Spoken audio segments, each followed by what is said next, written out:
Hello friends. Gender attraction यानी एक व्यक्ति का दूसरे लिंग की ओर आकर्षित होना हमें अक्सर फिल्मों, विज्ञापनों और सोशल मीडिया में बहुत सती और रंगीन तरीके से दिखाया जाता है। पर इसकी असली हकीकत कहीं ज्यादा जटिल, गहरी और कम समझी जाने वाली है। ये केवल फिजिकल अट्रैक्शन या प्यार की शुरुआत नहीं है, बल्कि इसके पीछे इंसान की बायोलॉजी, साइकोलॉजी, समाज और पर्सनल एक्सपीरियंस का एक बड़ा मेल होता है। इस विषय पर बात करना मुश्किल इसलिए भी होता है क्योंकि समाज में इसके बारे में खुलकर बात करना अभी भी एक टैबू बना हुआ है। बचपन से ही हमें यह सिखाया जाता है कि लड़कों को लड़कियां पसंद आती है और लड़कियों को लड़के। लेकिन यह कहानी इतनी सीधी नहीं है। आकर्षण सिर्फ जेंडर के आधार पर नहीं होता, बल्कि उसमें हमारी मानसिक स्थिति, हमारे आसपास का माहौल, हमारे बचपन के अनुभव, हमारी जरूरतें और यहां तक कि हमारी इनसिक्योरिटी भी शामिल होती है। कोई लड़का सिर्फ इसलिए किसी लड़की की तरफ आकर्षित नहीं होता कि वो सुंदर है, बल्कि शायद इसलिए कि वो उसे इमोशनल सेफ्टी देती है, उसे उसकी मां की याद दिलाती है, या फिर उसके अंदर वो क्वालिटी है जो उस लड़के को खुद में नहीं दिखती। ठीक उसी तरह कई लड़कियां किसी लड़के की पर्सनैलिटी से आकर्षित होती है, न कि केवल उसकी शक्ल या पैसे से। हमारे दिमाग में जेंडर अट्रैक्शन के बीज तब बोए जाते हैं जब हम बहुत छोटे होते हैं। जो लोग हमारे करीब होते हैं, हमारे माता पिता, भाई बहन, रिश्तेदार, दोस्तों के रिश्ते, ये सब हमारे अंदर एक मैप बनाते हैं कि प्यार कैसा होता है और अट्रैक्शन कैसा महसूस होता है। और जब हम बड़े होते हैं तो हमारा दिमाग उसी मैप के हिसाब से काम करता है। यही कारण है कि कभी कभी हम गलत लोगों की ओर खींचते हैं जो हमारे लिए अच्छे नहीं होते, लेकिन फिर भी कुछ तो होता है जो हमें उनकी तरफ खींचता है। ये सिर्फ फिजिकल या रोमांटिक नहीं होता, ये एक साइकोलॉजिकल पैटर्न होता है जिसे हम पहचान नहीं पाते। इसके अलावा सोशल मीडिया और पॉप कल्चर ने भी जेंडर अट्रैक्शन की समझ को बहुत हद तक बिगाड़ दिया है। आज की दुनिया में लुक्स, स्टेटस और पैसा अट्रैक्शन के पैमाने बन गए हैं। लड़कों को सिखाया जाता है कि अगर उनके पास मस्कुलर बॉडी और गाड़ी नहीं है तो वे अट्रैक्टिव नहीं है। लड़कियों को बताया जाता है कि अगर वो स्लिम और फैशनेबल नहीं है तो कोई उन्हें नोटिस नहीं करेगा। लेकिन ये सब बाहरी चीजें हैं।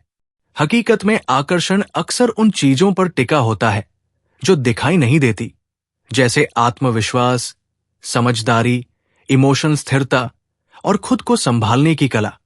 मनोवैज्ञानिक रूप से देखें तो हर इंसान किसी न किसी अटैचमेंट स्टाइल से ग्रसित होता है। सिक्योर, एंग्शियस, अवॉइडेंट या डिसऑर्गनाइज्ड। ये हमारे बचपन के अनुभवों पर निर्भर करता है। अगर किसी का बचपन अस्थिर था तो वो किसी ऐसे पार्टनर की तरफ आकर्षित हो सकता है जो उसे उसी अस्थिरता की फीलिंग देता है, क्योंकि उसका दिमाग उसी केओस को नॉर्मल मानता है। और फिर हम सोचते हैं कि क्यों हम बार बार टॉक्सिक रिलेशनशिप्स में पड़ते हैं। इसके अलावा बहुत से लोग अपने जेंडर अट्रैक्शन को लेकर खुद ही कंफ्यूज रहते हैं। कई बार हमें लगता है कि हम किसी इंसान की तरफ आकर्षित हैं, लेकिन वो आकर्षण सच्चा नहीं होता, बस किसी खालीपन को भरने की कोशिश होती है। जैसे अकेलेपन से बचने की जरूरत, स्वीकृति पाने की लालसा, या फिर ये महसूस करने की इच्छा कि मैं भी किसी के लिए खास हूं। असल आकर्षण तब होता है जब हम उस इंसान की मौजूदगी से अपने अंदर संतुलन महसूस करें, ना कि खालीपन को ढकने की कोशिश। समाज भी हमें यह सिखाता है कि मर्द रोते नहीं, लड़की को शर्म आनी चाहिए, लड़का पहला कदम उठाएगा, आदि। ये सब बातें जेंडर अट्रैक्शन को एक नकली फ्रेम में डाल देती है, जो कई बार हमें खुद को या अपने आकर्षण को समझने से रोकता है।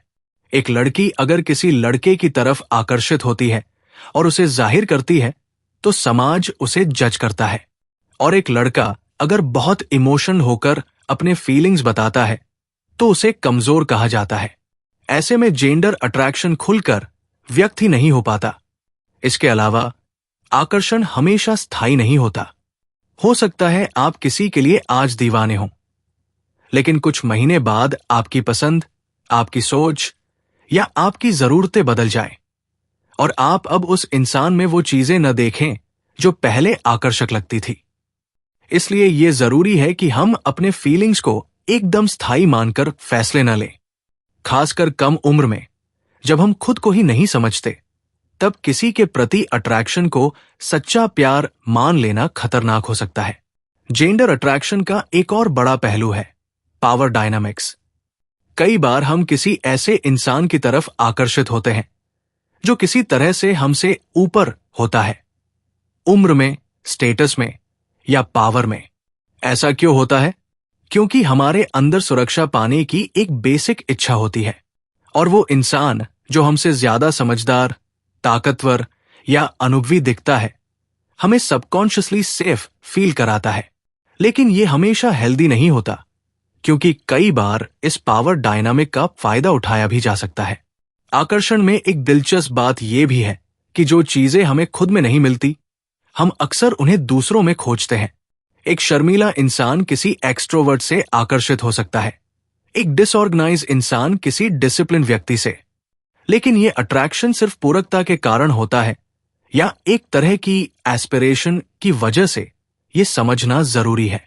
और जब ये कॉम्प्लीमेंट्री क्वालिटीज टकराव पैदा करने लगे, तब वही आकर्षण एक समस्या बन जाता है। फिर आता है फिजिकल अट्रैक्शन, जिसे लेकर सबसे ज्यादा भ्रम है। शरीर की बनावट, त्वचा का रंग, हाइट, कपड़े, इन चीजों का असर जरूर होता है, लेकिन ये कभी स्थायी आकर्षण की गारंटी नहीं होते। शुरुआत में लुक्स आपको आकर्षित कर सकते हैं, लेकिन अगर उस इंसान में गहराई, समझदारी और भावनात्मक परिपक्वता नहीं है, तो बहुत जल्दी वो आकर्षण खत्म हो जाता है। इसलिए अक्सर लोग कहते हैं, पहले तो बहुत पसंद था, लेकिन अब कुछ खास फील नहीं होता।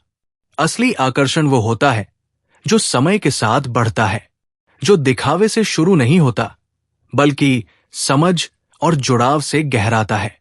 और यही वो बात है जो कोई नहीं बताता। लोग कहते हैं अट्रैक्शन इज इंस्टेंट, लेकिन हकीकत यह है कि डीप अट्रैक्शन टाइम लेता है।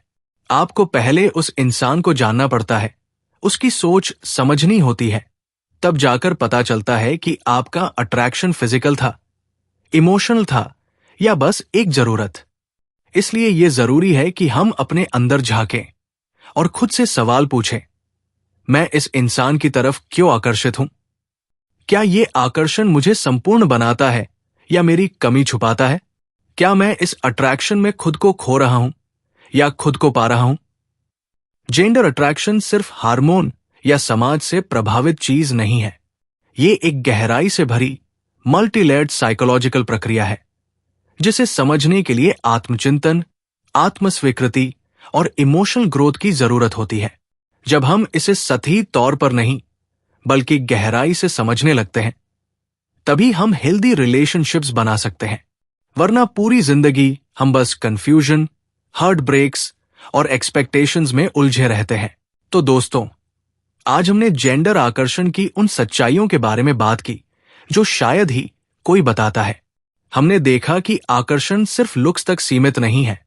इसके पीछे बायोलॉजी, मनोविज्ञान, समाज और संस्कृति का एक बड़ा रोल है।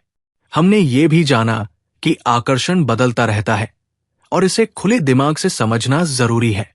अगर आपको ये वीडियो पसंद आया हो तो इसे लाइक करें, अपने दोस्तों के साथ शेयर करें और हमारे चैनल को सब्सक्राइब करें। नीचे कमेंट में बताएं कि आप आकर्षण के बारे में क्या सोचते हैं और क्या कोई ऐसी बात है जो आप इस वीडियो में जोड़ना चाहेंगे। अगले वीडियो में फिर मिलते हैं। तब तक के लिए खुश रहें और अपने आसपास की खूबसूरती को देखते रहें। Thank you.